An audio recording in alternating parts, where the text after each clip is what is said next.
In this video, I'm going to show you how you can really easily transform a super plain, boring door into a really cute barn-style door. So we started by buying a plain door from Bunnings for less than 150 bucks.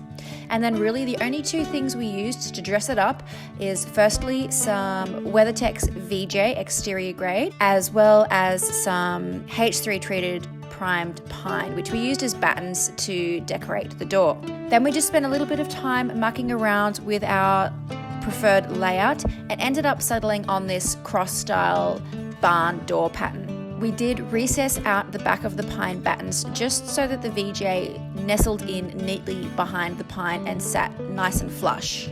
We then cut the door in half and then just added another border of the pine battens.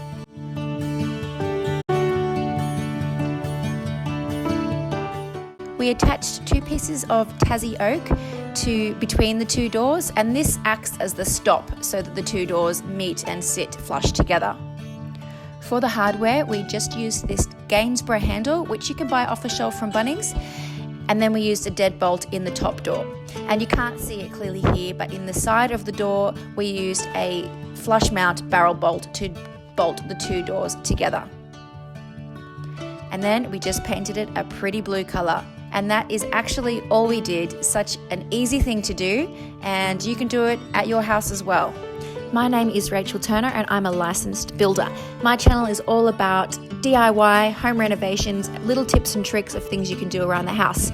So if that's up your alley, then please consider hitting the subscribe button. Thanks for watching and have a good day.